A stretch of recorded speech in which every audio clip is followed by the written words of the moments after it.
and their overall thoughts and ideas, they too played an important role in terms of bringing about changes. So that's how he would kind of provide a critique to as well as an explanation to the Marxist interpretation of history, and he would understand that overall ideas too would play an important role in understanding the evolution of human history. So that is one. That, as far as his critique of Marxian socialism is concerned, in terms of providing an alternative explanation to the very base on which Marxian theory is erected. But at the same time, M.N. Roy also understood it very well, that as far as Marxian socialism was concerned, meaning the communism, right, the communist state. In a communist state, individual freedom would be lost eventually. And that's what as I told you, that's what his concern was. And in his understanding, the pressing problem of the day was nothing but individual freedom. So individual freedom had been lost. And especially when one looks at the way a communist state like Soviet Russia, it functioned. Now, he would understand that as far as the nature of the Soviet state was concerned, it reflected a kind of model where the freedom of the individual would be suppressed in the name of the class. So the problem was that power actually did not belong to the people in a society like Soviet Union, in a state like Soviet Union. This was primarily because power has been transferred from one class to another. So from the bourgeoisie class, the power might have been transferred to the proletariats, but still power was privately owned in his understanding. And that is how he would understand that since location of the power rested in private hands, so that is where the society as a whole could not exercise power. Power did not belong to the society as a whole. And what actually would happen, that every act of the state would be justified in the name of the communist philosophy, and this eventually would lead to suppression of individual freedom. Now, how this freedom would be realized or can be realized, and what he means by individual freedom, that would come towards the later part of my discussion. But here, what M.N. Roy is emphasizing, that as far as the problem was concerned with respect to the Soviet state, that was primarily linked to the way party played a role in the whole process. Now he would understand that as far as the party was concerned, right, the Communist Party in Soviet Union was concerned, it had primarily been designed, or it had primarily been created or brought into existence to capture power. Right, to capture power. And any organization or any party which primarily has been created with a motive of capturing power would not abandon power so easily.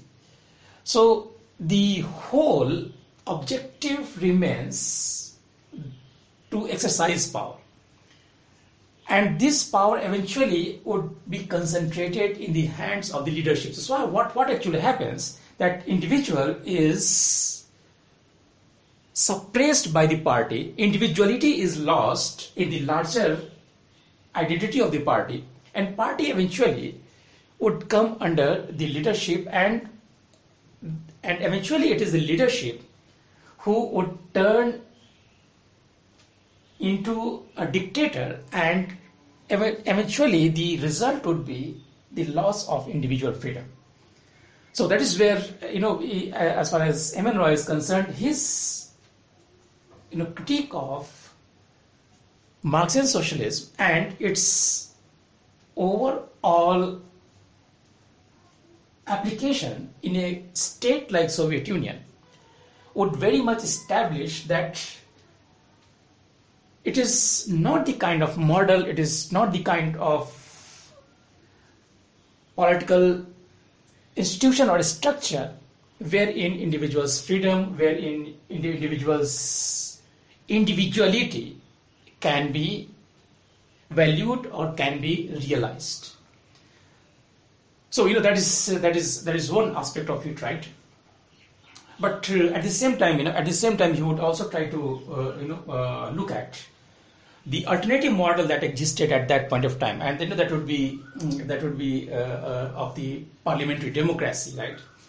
And he would understand that even in liberal democracies, individual was not free.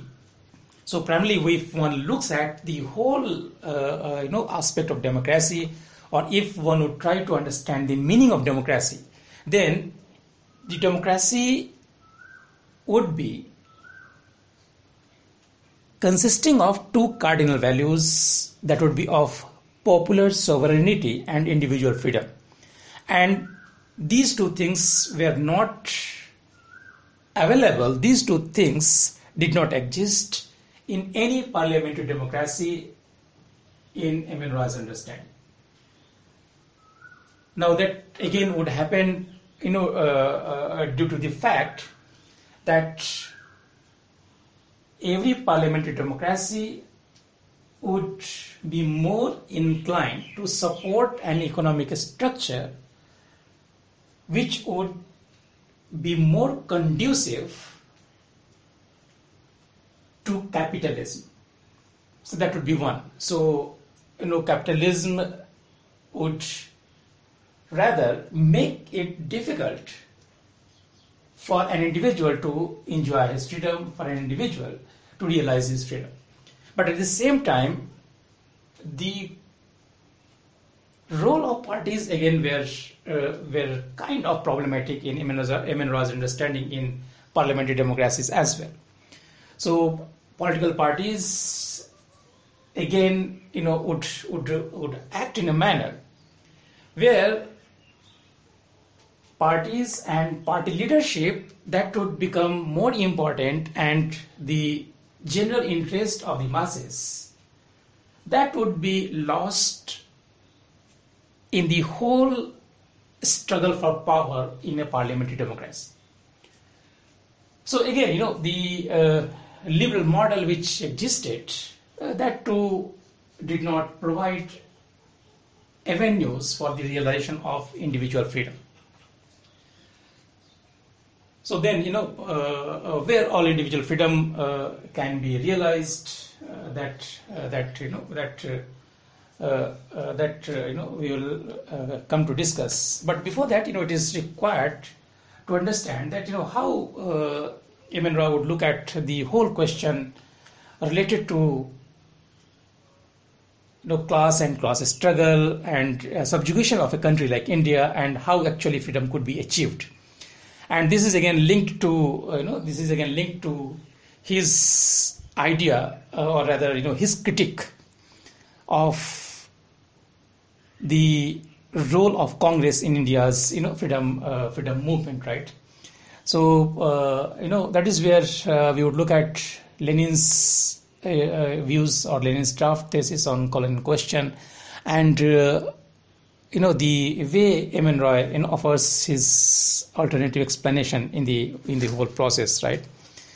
So we are about to complete 40 minutes, so it would get disconnected. Before it happens, can I ask if you have any clarifications, or if you have any question with respect to the issues that I have discussed thus far in today's lecture. अभी तक जो Sir, what did you, sir, hmm sorry, what did you said about his approach about liberal model? Okay, his approach about liberal model. Let's see. Again, Emil Roy understood that as far as the liberal model of democracy would be concerned, again, liberal model did not provide the right kind of environment for the realization of individual freedom. This happened primarily on two accounts. One, liberal model was conducive for the development of capitalism. So, in that it would be impossible for an average individual to enjoy his freedom because there would be a capitalist class and as far as the state is concerned or as far as the political parties are concerned, they would be seen to be working more in the interest of this class, the class of bourgeoisie. So that is Sir, Sir, but capitalism allows an individual to earn as much as he wants. Sir, so then what is the problem? That's what a liberal argument would be, that as far as the liberal philosophy is concerned, liberal philosophy considers that every individual is to be treated as equal in terms of the exercise of choices that may be present to an individual in a given political setup. So that is where they would think that there is an equality of opportunity, and this opportunity has to be seen more in terms of the freedom that would be available to an individual in terms of exercise of his choice. But that is what the communists in general they would be very much critical of, that in their understanding, as far as the liberal environment is concerned, liberal environment primarily means freedom and freedom of choice to a class of people who have more resources, and this resource is to be seen in terms of their control over the means of production. So again, this is something classic, classic socialist explanation of the lack of freedom, for the general masses, for the group of people who form the category what Marxian socialism calls as have-nots, right? So for them, actually, there would be no freedom, right? So freedom in a liberal society means freedom for the class who actually owns the means of production, that is where they understand that this would deprive the have-nots in terms of any effective participation in the whole process. So they would be deprived of any kind of freedom which may be available to a member of a dominant class, for instance. So that is how they look at meaning that they are trying to look at more the existing conditions, right? Existing conditions, and in their understanding, if one is trying to look at the whole liberal philosophy, right? So liberal philosophy or liberalism, as an ideology, would be more seen to be justifying the existing relations of exploitation between the bourgeoisie and the workers. So that is how they would